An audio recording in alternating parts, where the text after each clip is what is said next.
The following is a Just Green production brought to you by the Might Be News Network. Ladies and gentlemen, it's Joe Frantz for the Novak and Frantz show, and I have a question for you. Have you ever wondered about the possibility of alien life forms in the universe? Are you infatuated with the idea that the Earth might be a daily host to unidentified flying object? Is there something in you that senses the presence of the paranormal?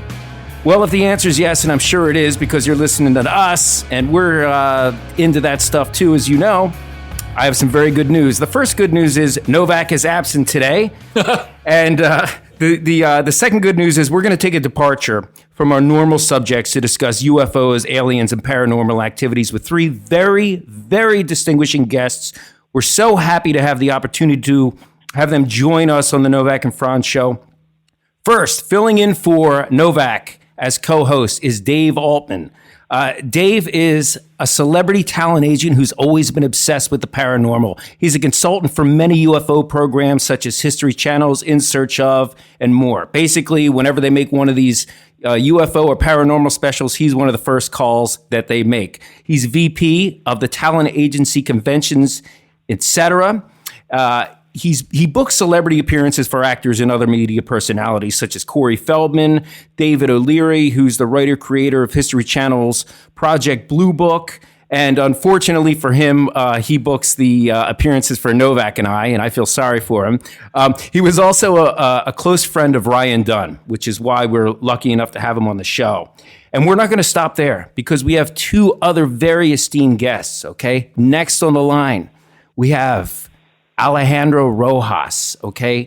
Alejandro is one of the world's foremost experts in UFO and paranormal activity. He's a radio host for Open Minds Radio. He's the editor and contributing writer for Open Minds magazine as well as openminds.tv. His experience includes his position as the director of public education for the Mutual UFO Network. And as a UFO paranormal researcher and journalist, Alejandro has invested his entire career in professional field investigation of paranormal phenomena. His expertise has been chronicled by media organizations around the world, including the largest cable and television network news agencies, highlighted by several appearances on Coast to Coast AM, which I know you love as well as I do. Third on the line. I told you this is an all-star lineup. Jam-packed. Yes. We have Kevin Day from History Channel's Unidentified, and he has an incredible story to tell as a documented UFO eyewitness. Kevin is a retired U.S. Navy Chief Petty Officer who was a Top Gun radar interceptor air controller. With more than 20 years experience in strike group air defense and wartime operations. His story is unbelievable to some, believable to others. You be the judge. Yes. In 2004, off the coast of San Diego, Kevin was a radar operator on the USS Princeton as a part of the Nimitz Carrier Strike Group. And over several days, unknown objects were observed from his radar. Okay, this incident was made famous in the New York Times article, which revealed that the Pentagon had a secretive UFO investigation program. He blew the lid off the whole thing. And so with that, gentlemen, we have a lot to unpack. Alejandro Rojas, please start it off. Let's start the process. All right, sounds good. I think you did a good job kind of outlining how this all got started. And there's more and more revelations all the time. The History Channel's Unidentified is revealing more and more about the background of this secretive Pentagon UFO project and the cases that they've looked into. And what's really exciting, some of you will know that the president actually addressed the whole UFO issue recently. He said he's not really into UFOs, but that he has been briefed and that he's talked to the Navy pilots and he's leaving it up to them. And of course, we've got Kevin Day here, and we'll talk to him a little bit in just a second to talk about how he was one of the guys who detected these objects and then scrambled the jets to go take a look at them and the extraordinary things that they found. So also we have news recently that the Navy has modified its guidelines, and they're essentially out about taking UFOs more seriously. This is extremely exciting because really for the last few decades, the government and every branch of it has said they don't have anything to do with UFOs. They don't care about UFOs. So finally, this is a kind of a proactive, positive stance they're taking. And why? It's essentially this program that you talked about. The Pentagon had this program, the Advanced Aerospace Threat Identification Program, which was investigating UFOs. And it actually arose from, and this is something that a lot of people don't realize, this larger paranormal investigation that was looking into poltergeists, all kinds of crazy stuff. Portals opening up to alternate dimensions, lots of weird stuff. That essentially got pushed out, and we can talk about that. And it was essentially religious people inside the government who thought that this was demonic. So they were able to at least keep this UFO program going, and they were looking into various military cases. In December 2017, Elizondo kind of did this article with the New York Times, and he had announced in October he was going to be part of this project with Tom DeLonge to continue to do kind of civilian public investigation into UFOs. So we didn't hear much for a long time. After that, it all broke. We had a lot of news. You know, we had Lou Elizondo, who ran that program, talking to CNN, News, all of the news stations.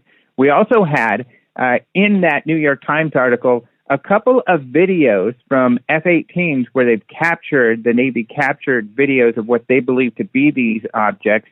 And some of these pilots, or at least one in particular, David Fravor, had come out and talked about his experience essentially chasing one of these things. And but otherwise, we didn't know a lot. We didn't know about the second video, where it came from. To the Stars posted a third video. We really didn't know much about it. But what they were waiting for, really, to reveal most of this information was this unidentified television show for the History Channel. So this is where they're kind of rolling out a lot of the information we haven't seen before. And the next episode, the one coming up on Friday, is going to do a couple really important things. It's going to tell us more about these videos. Essentially, they were captured off of the East Coast, Florida, in 2015 by a couple, by other Navy jet fighter pilots. And this incident actually had many sightings. It was very similar to what Kevin Day was involved with in 2004 off the coast of San Diego with the Nimitz strike group and the Nimitz aircraft carrier. But this is going to be the first time we'll hear about this, and we're going to hear from some of those jet fighter pilots, at least one of them, and it might both be, I'm not sure, active jet fighter pilots. But more than that, at least one of these guys, we're going to see where they were willing to talk to Congress, to military leadership, and say, hey, this is a serious thing. I've experienced this. And that's what got the ball rolling. That's why we have this news that the Navy's taking it seriously. They've talked to the president about it. And, that's why we find ourselves in this weird kind of place where the media, everybody's taking UFOs more seriously. And we have the Navy and other groups inside of the government, coming out and saying, hey, this is a serious deal. And we take this more seriously than we've let on the last few decades. But Alejandro, I have two questions right off the bat that I'm sure everybody wants to know. First, one could imagine all of the hidden motivations that a government would have by doing a secret UFO and paranormal investigation that no one else knew about. What are some of the motivations that you suspect they might have had up their sleeves? This is a great question, and it's a complicated one, and all of this is typically much more complicated than people give it credit for. A lot of us roll our eyes and think, oh, it's a big conspiracy, but it's more than that. Essentially, this is really weird. So this is how this particular program was motivated, and there's two different reasons. There's how this program was motivated, and then there's why the government would be motivated. Let me get into the second part and why a government would be motivated before I get into the weirdness of how this program actually got started. Governments want to know what UFOs are, of course, because they pose a threat. And they may be just coming here to look. They may be, like batteries not included, these cute little friendly aliens or something like that. Who knows? We don't really know. But even if they're friendly, let's say, They're unidentified objects that are in our airspace, and that poses an unknown and a potential threat. That's why a government would want to know. The other reason they would want to know is because they demonstrate a technology that is beyond ours. So they demonstrate the ability to capture one of these objects and then to learn that technology so that we can have better weapon systems. We know this is a motivation for two different reasons. One, because Lou Elizondo has told us this, the guy who's worked for the Pentagon. The second is because there's another guy, Nick Pope, who worked for the Ministry of Defense investigating UFOs, and he said the same thing. This was our interest. Even beyond who's behind the wheel, we want it. We want that tech, and we want to build weapons that can do what they're doing. So that was a primary motivation, even behind, even above trying to figure out who they are or why they're here. So that's basically, why the military would be interested. I see. So it's part insatiable curiosity, part for weapons advancement and development, and part to eliminate a threat, such as was depicted in H.G. Wells' War of the Worlds. Mm-hmm. And Kevin Day will tell you, I mean, Kevin talks about this quite a bit, how what they witnessed, what they saw, Kevin's job working on the radar systems as a senior chief operations specialist is to look for any threats. And if we have threats in our airspace that pose a danger, then that's a big concern. That's what their job is. And they were finding these things that were in our airspace we couldn't do anything about.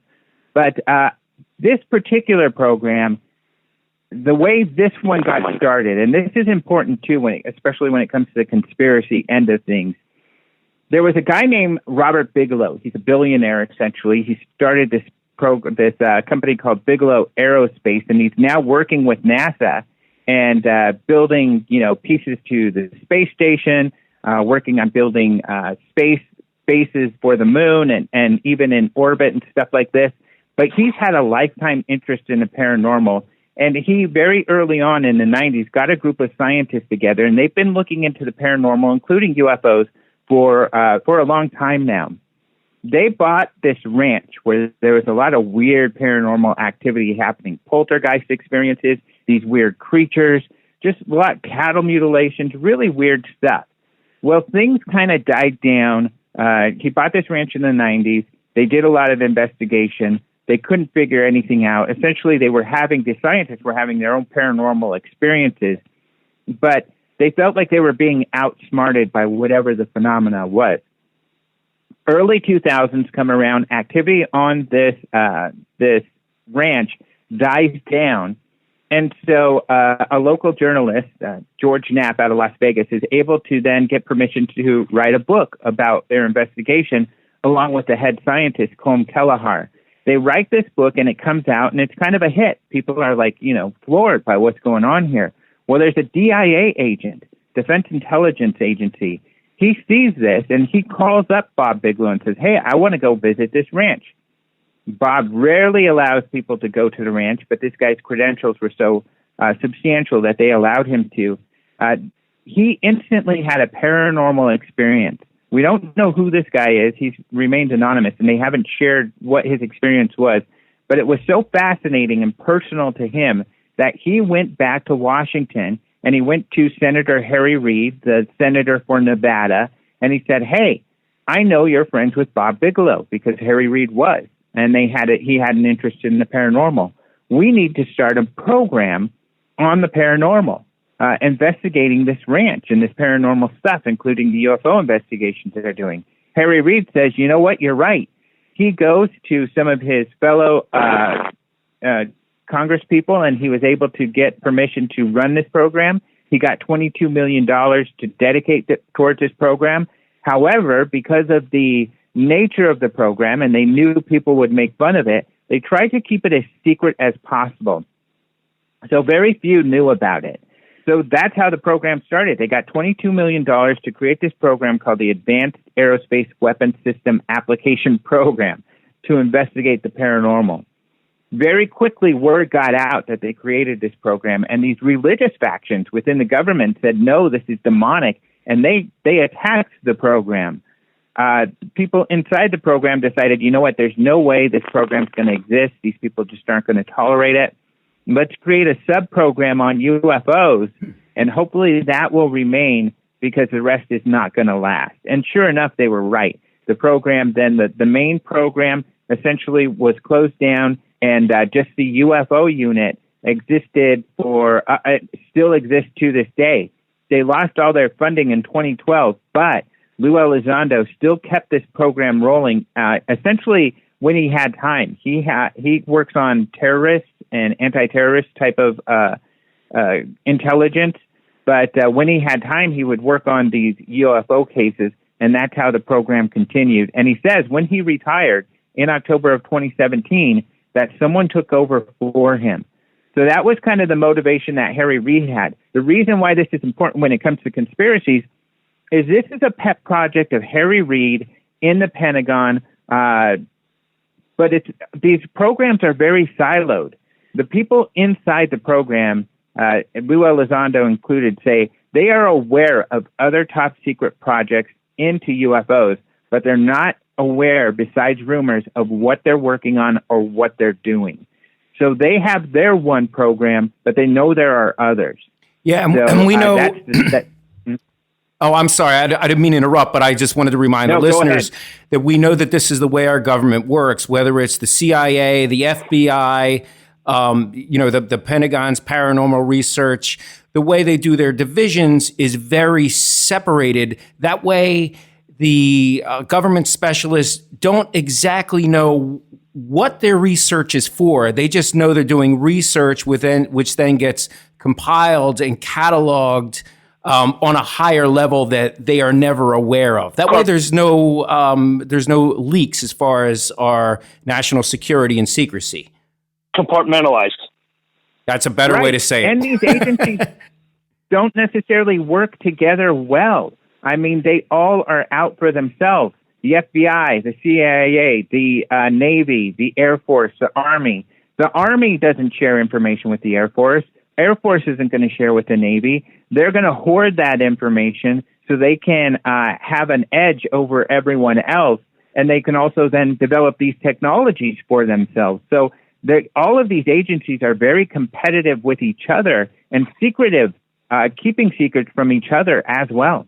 And earlier in the conversation, you had mentioned a ranch where there was some kind of it almost seemed like a gateway to paranormal and also alien activities. Could you describe the ranch a little bit more? Because I don't want people to think this is some mythical place that no one knows about. This is very well documented stuff. It is. In fact, there's a Travel Channel show that just aired Friday on the ranch. Really good show, Alien Highway. A good buddy of mine, Chuck Zukaski, stars in it. But they examine this ranch and everything going on with that.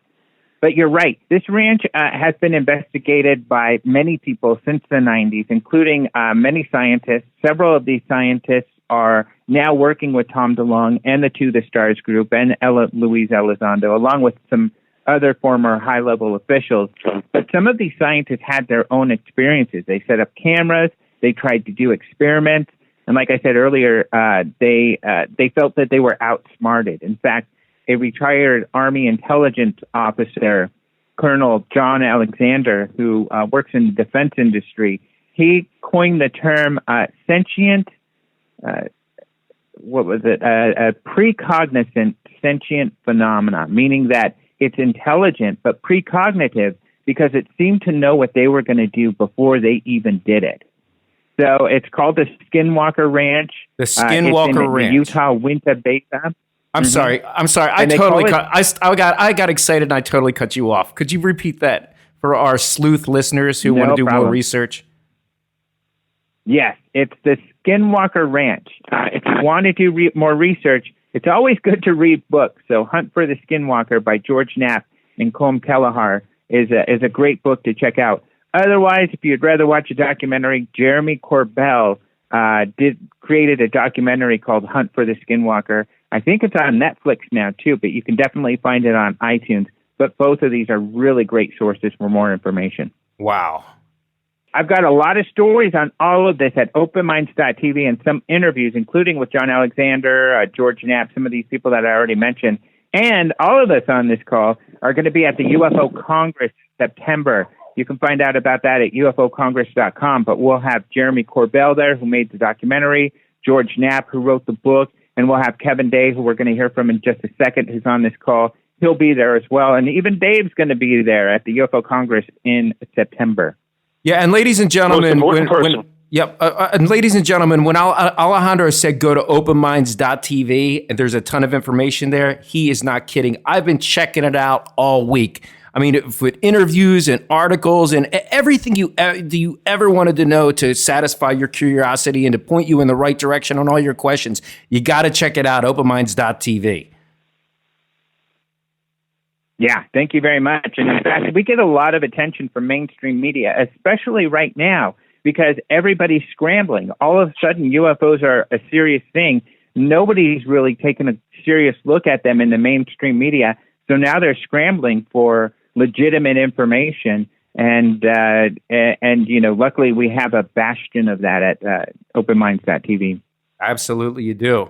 So everyone is dying. They haven't heard Kevin's voice yet.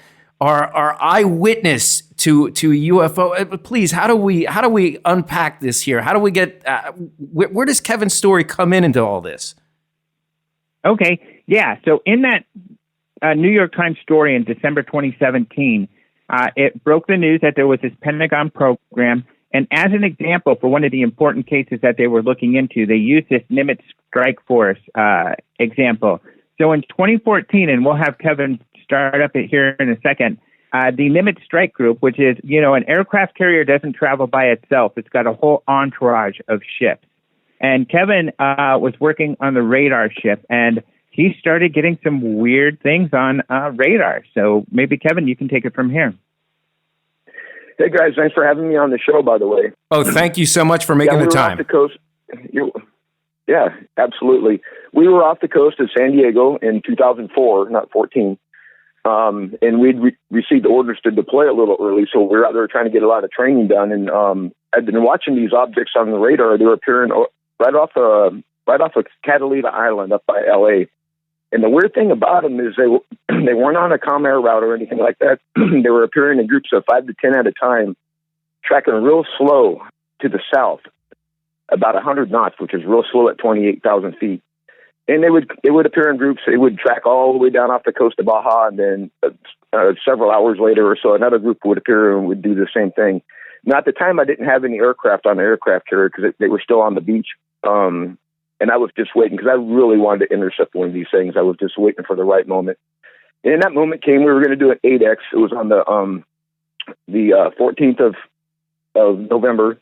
And right before then, Captain Smith comes down to CIC, and I said, "Hey, sir, we've been watching these things on radar, and absolutely nobody knows what these things are, and I have no ID for them. And I strongly recommend that we intercept one, because if I put a bunch of our aircraft in the sky and we run into one of these things, someone's going to be wondering why we were so damn curious about it."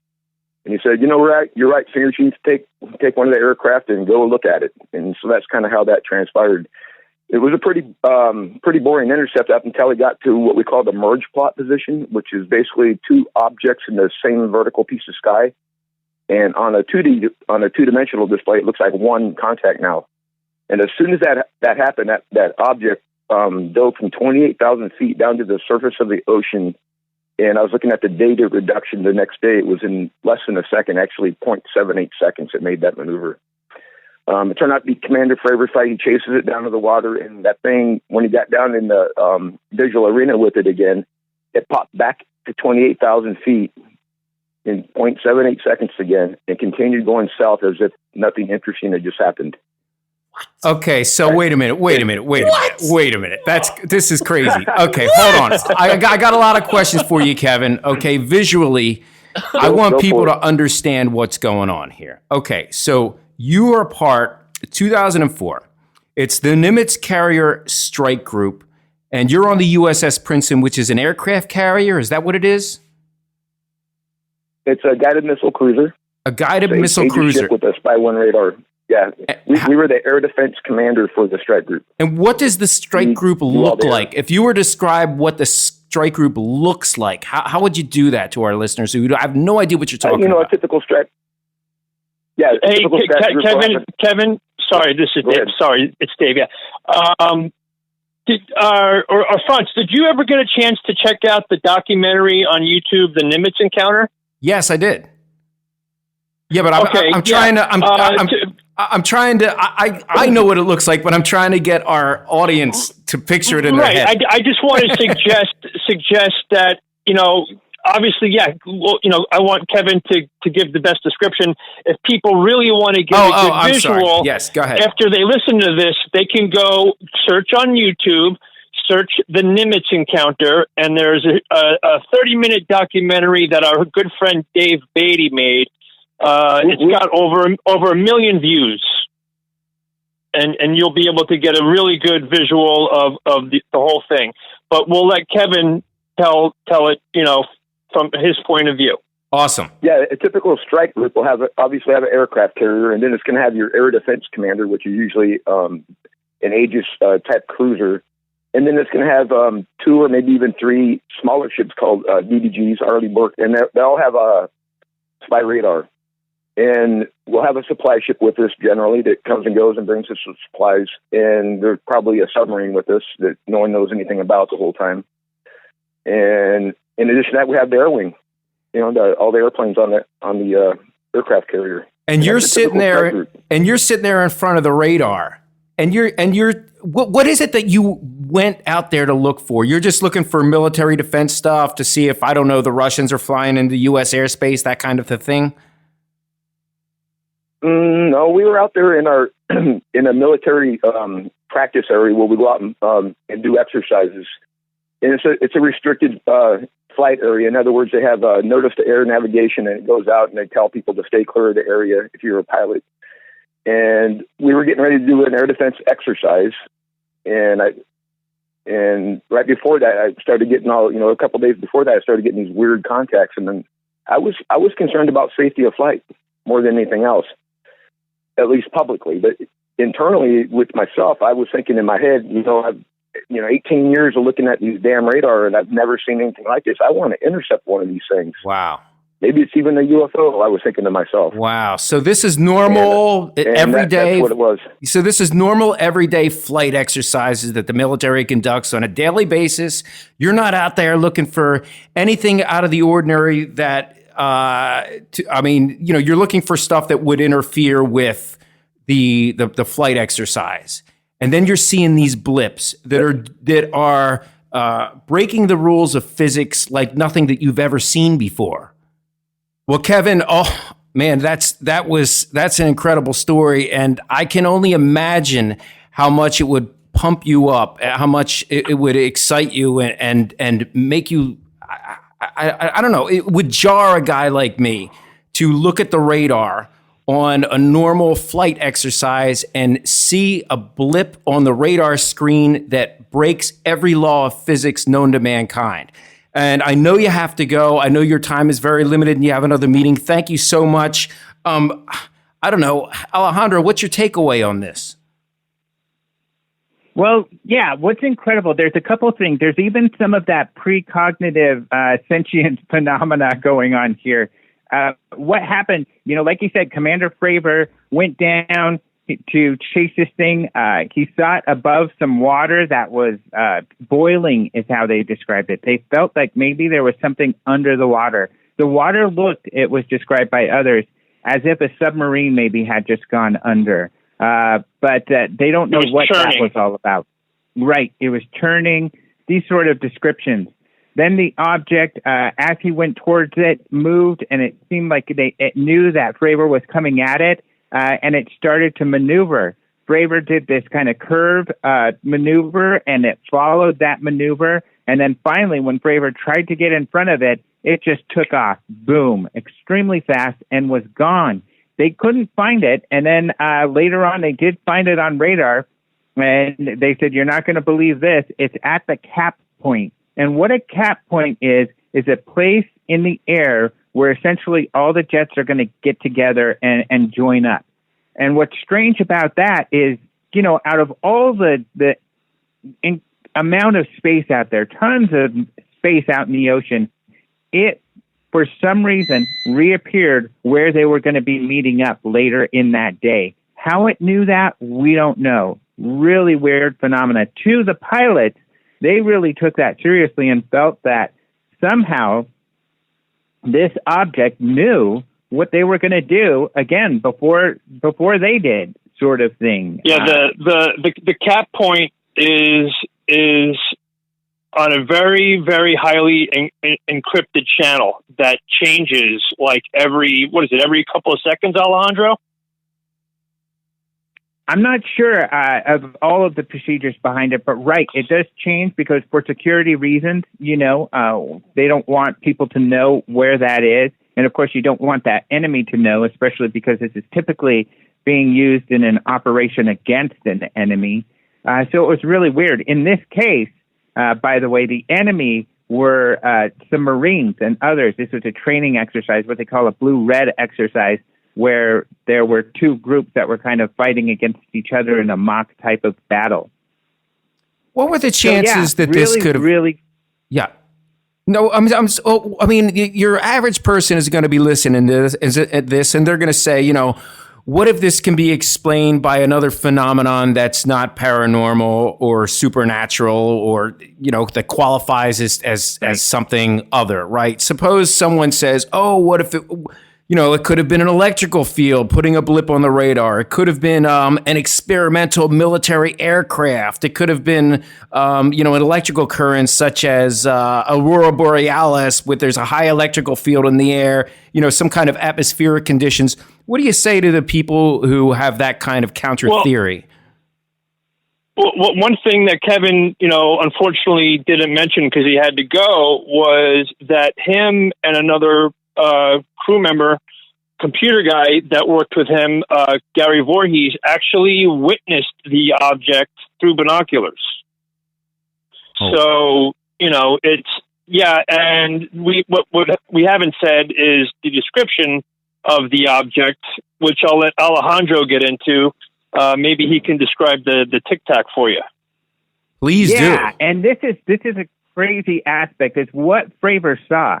And others as well, some of the other pilots. One of the pilots, his winged woman, essentially, his wingman was a pilot, was in the other F-18 was a woman pilot who remains anonymous, but she is in the first episode of Unidentified, and she talks about this as well. But what they saw was a 40-foot-long, smooth white object that they said looked like a giant Tic Tac. So it was kind of lozenge 40 shaped. feet long. Yeah, 40 feet, huge. And I've been there. I don't remember if you were in Oregon, Dave, but Captain Fravor, or Commander Fravor, was there, and we were asking questions about this. And they were asking, how confident are you that this was 40 feet? And he says, I'm a jet fighter pilot. That's one of the things that we do. I know the size of an airliner, and I can fairly decently estimate distance. I could estimate the distance to the ground or to where the water was below me. So I'm very confident that I'm very skilled in being able to make these estimations, and I think I'm pretty right on with this 40 feet. Wow. So yeah, I mean, these pilots, they're the most, highly skilled observationist type people that you can imagine. That's their job, what they're trained for. Yeah, you don't just become a pilot like that. They're trained observers. Right. Mm-hmm. Yeah, I've done television shows where I had to produce out on the water, and it's amazing what even you can do on that level with a captain looking at another craft with binoculars. They know approximately how far it is, what the size is, just from a glance through experience. So absolutely, I mean that's what he's trained to do. But I'm not. This is just incredible. How could it fly without wings? What's the theory? It did have on the bottom of it, I believe it did have some small appendages. There weren't wings, but they were more like antennas or something. Yeah, like these two little, I don't know. I mean, I don't even know how big they would be. I would just say maybe 3 feet. If you're looking at 40 feet, They had two little flanges on the bottom. I don't know what they were what their use was, but yeah, I mean, as far as how they're propelled, I mean, that's a whole nother conversation. Yeah, we really don't know. There's an organization called the Scientific Coalition of UAP Research, and they did an investigation. It's mostly a bunch of tech guys or scientists, and they did a paper on this incident. And they estimated that this object went, at these extreme speeds and G-forces, anywhere from like 40, 50 Gs. These are huge numbers. An F-18 aircraft will begin to disintegrate at 6 Gs. Definitely at 16 Gs, it's toast. So that's and the G-forces are when you're going at a certain speed and you make a turn, or let's say when they're on a rocket. And, of course, that rocket's moving up and it's pushing against you. That's what the G-forces are. We're going to pass out. Humans pass out at about 5 or 6. So we can't take that much either. So this physical object being able to move the way it did doesn't make sense to us. It would have disintegrated by any sort of, materials that we're aware of. Also, it would have used huge amounts of energy to be able to create those sort of speeds and maneuvers, which also weren't exhibited. So really what they witnessed makes no sense to the laws of physics as we understand them. So really everybody's at a loss as to what the heck this could have been or how it did what it did.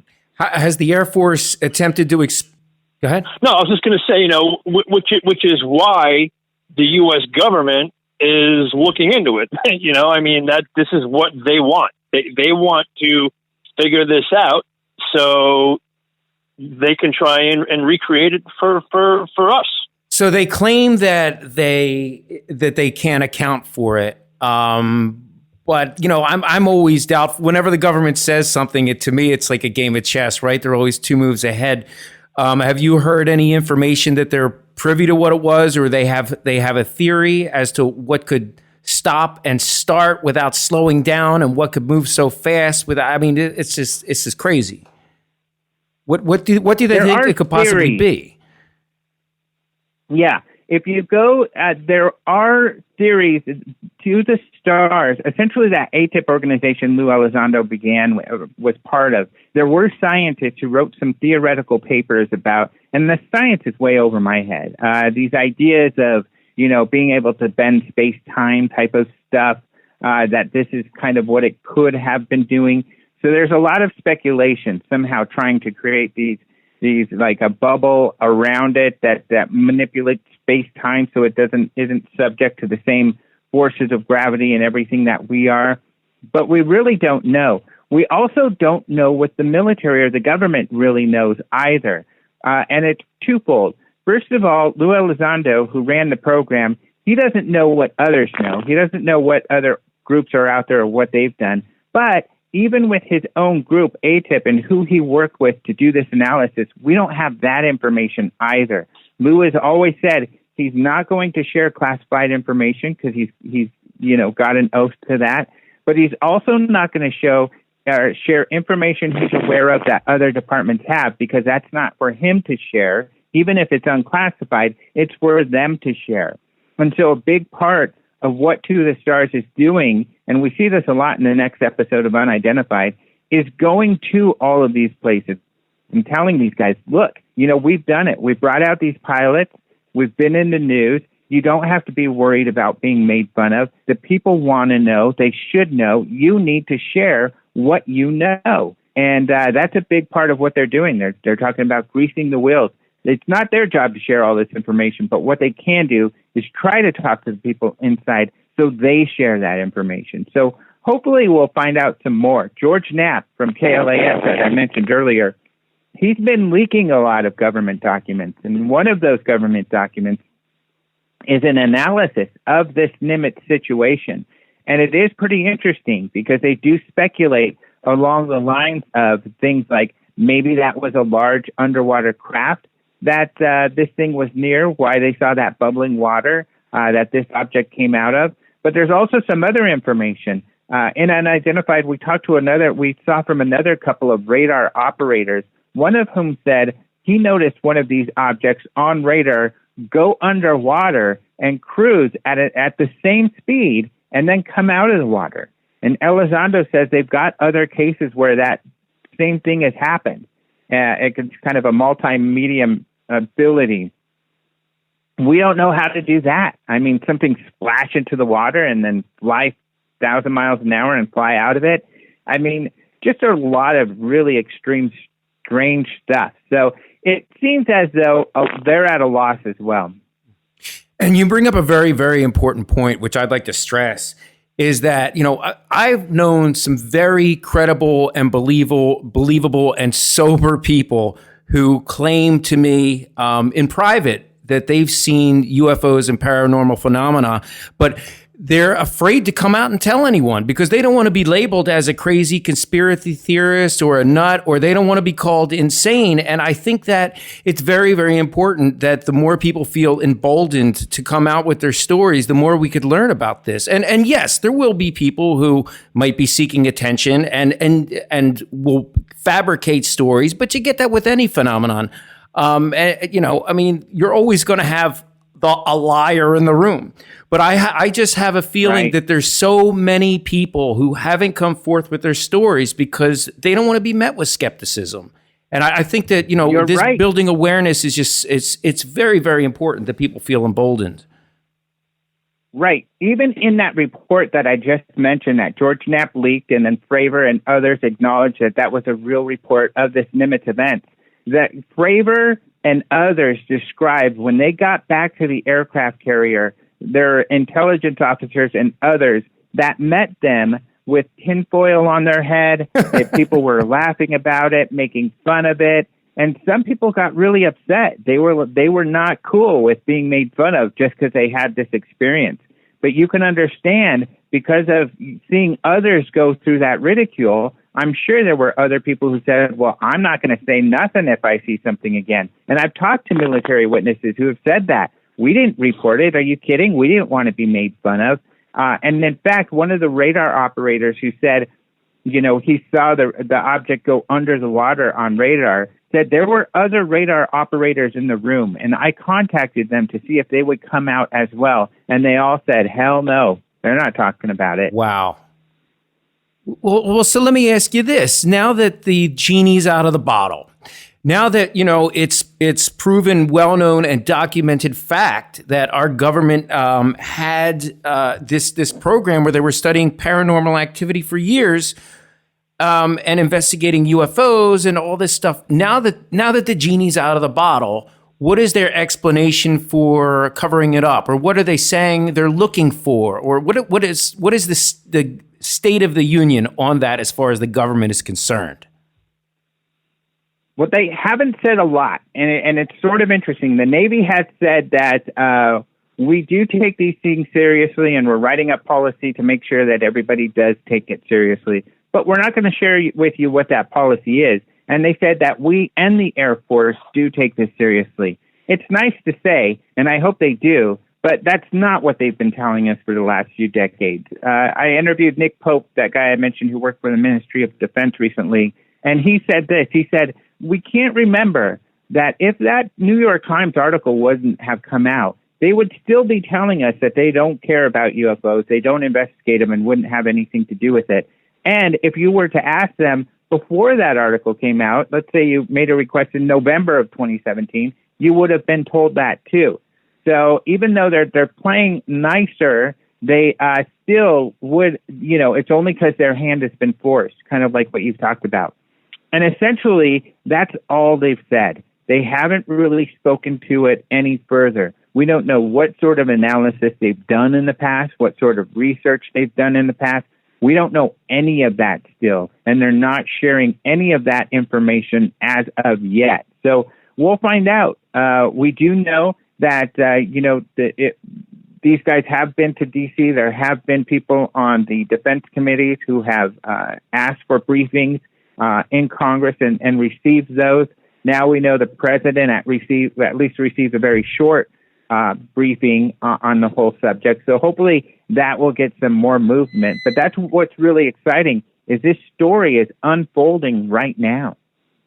Well, and not to mention one of the most important things is what they haven't mentioned is who they feel or who they've discovered is behind the wheel of these things.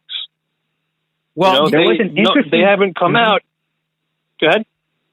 I was going to say there was an interesting conversation on an article in a magazine called Task and Purpose, which covers defense, where one of their guys was kind of like just talking about this and how wild it is and talking about, well, is it Russian and Chinese technology? And, nobody can completely rule that out yet, although that is far-fetched as well because of the nature of the maneuvers. But a Navy rep said, it could be. We still haven't ruled out completely that these are Chinese or Russian drones. And then this guy got the only statement we've gotten thus far from the Air Force, the only time that they've chimed in. But they chimed in, a spokesperson, to respond to that and said, we actually don't think there's any way the Chinese or the Russians could have a drone like that. It would have to be too big. It would have to move so fast. So we doubt that these were Chinese drones or Russian drones. That was all their statement said, but it's a pretty shocking statement. They were essentially telling the Navy that we're even more skeptical that these were our tech than you are.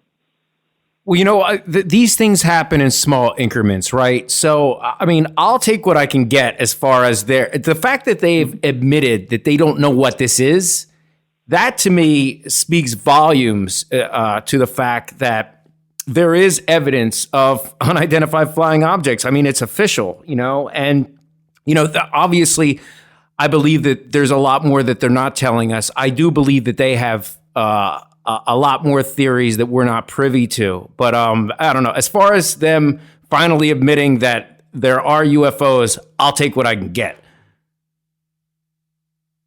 Exactly. I mean, it's really exciting. And the implications are what we're seeing, that, this coverage is being taken very seriously. And now, we are having more people come forward. So, for instance, this Friday on Unidentified, and I've got at openminds.tv some clips that History Channel has already released of these younger jet fighter pilots who had this experience in 2015. And now they've been encouraged to come out, which is extremely helpful, as we'll see in the show, and share their experience, which was very similar to the 2004 experience. In 2015, off the coast of Florida, these guys are doing exercises, another aircraft carrier strike group, and they are getting all of these objects on radar. They are zeroed in on some of them, but they can't find anything when they get there. And finally, during one of these incidents, one of these objects zips right in between two of the jets that were something like 100 feet apart. That freaked the pilots out. That's when they said they took this very seriously, because these objects came very close and thus, are jeopardizing their safety. They described this object as kind of like a clear beach ball with a black cube inside of it. Really strange. They then were dispatched to Tehran, Iran, and they said that they received contacts there too. So it seemed as though whatever this phenomena was had followed them from Florida to Tehran. So internationally now we have a consensus that this is going on. I mean, I just think this is great news to our entire community. Thinking about this and pondering this and concentrating on this, and and guys, we're at the hour mark, and I can't tell you how much I enjoyed this hour and how much I really appreciate you guys taking this kind of time with us into to educating our listeners on something that they would never have the opportunity to have heard about anywhere else. So, guys, if you could, each of you take a moment and tell us again where they can find more about you and about everything we've been discussing. Yeah, I've been covering this extensively at openminds.tv for actually many years now, a lot of these players.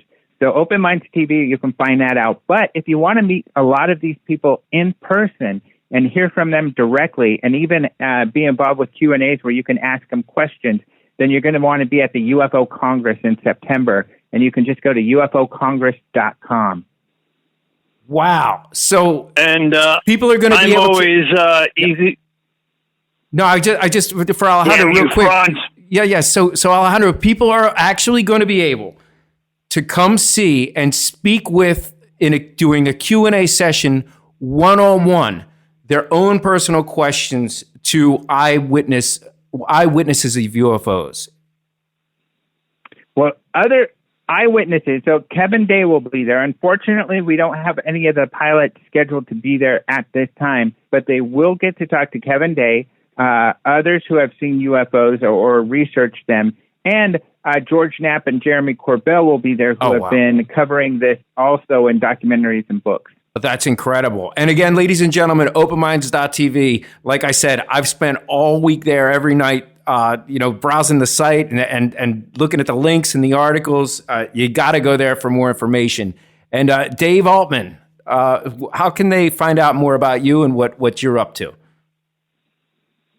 They can go to the agency website, which is conventionsetc.info, and always available on Facebook. You just have to search my name, Dave Altman, Altman, and my Twitter is Fortean Jedi. So it's at FORTEANJEDI.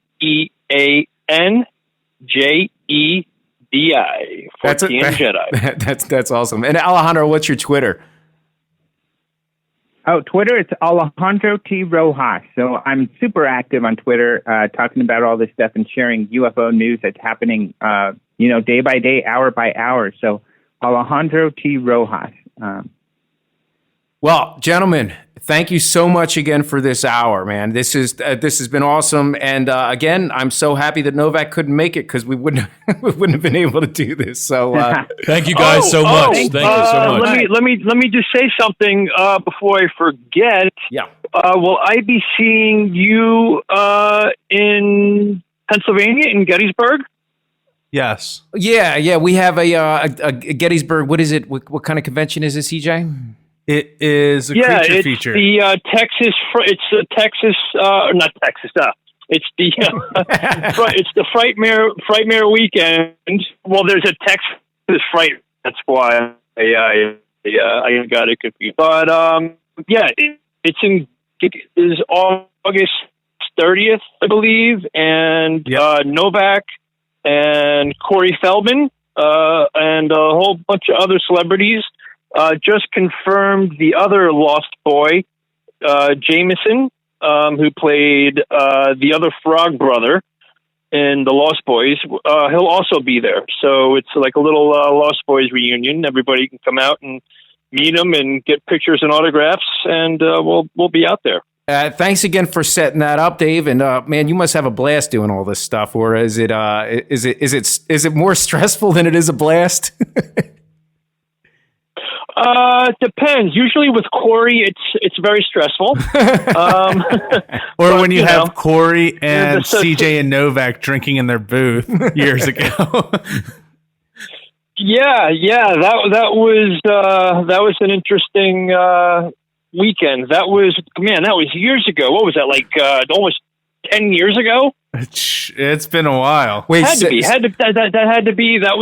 was in Atlantic City. Yeah. And that was Bizarre City. That was after I had just because I was actually living with Corey, I think a month up until before then, and I had moved out of Corey's and I had gotten away from him, moved to Florida, and then I get a call to go to New Jersey to go be with Corey and work. So yeah, that was a good weekend. God, you had to book Novak for appearances before he was sober, and he would get lists on the rules he couldn't break, and then that became his list of things to do for that day. God, I've had to book Novak on some tours. So anyway, well, we are digressing. We're gonna have to have you back just to ask about what a fuck up Novak was. So anyway, gentlemen, thank you so much again for everything. Alejandro, thank you so much for taking the time to be with us today. My pleasure. Thank you so much for having me. It was a lot of fun. Yes, it was. All right, gentlemen, travel safe, and Good day.